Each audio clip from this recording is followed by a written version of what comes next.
One of the companies I helped to penetrate a market in the US was the largest telecom company in Australia. That is Telstra. They came to me specifically because they wanted to become successful in winning business with US government agencies. That was their mission. The individual who came to me was an American. He lived in New York at the time.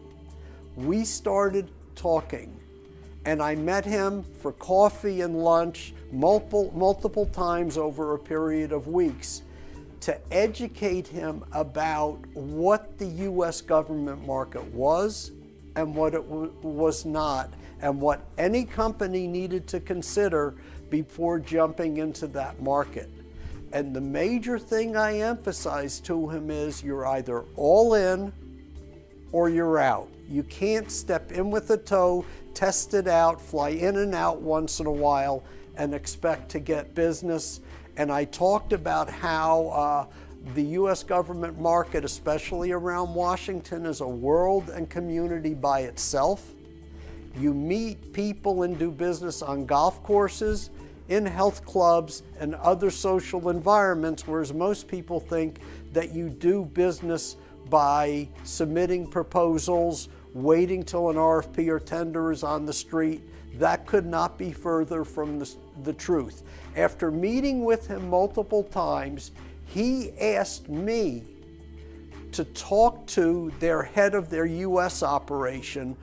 I got on a video conference with some very high-level executives for this company back in Australia, and I educated these executives about what it took to be successful in the US government market.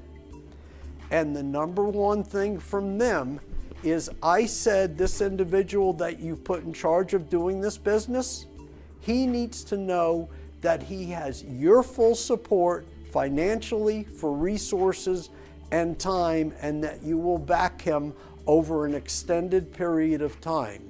The result of that was they agreed to move he and his family to the Washington area.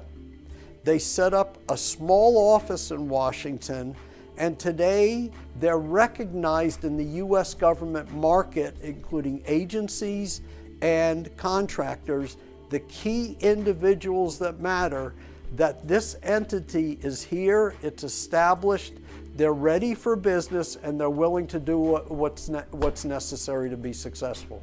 I was able to explain to him what the US government market was all about, the intricacies and nuances, and how important it is to establish relationships and be here on a regular basis versus flying in and flying out on occasion, because every time you leave, the next time you come, you have to start from scratch. You need to be recognized as part of the community, first socially, and then from a business perspective.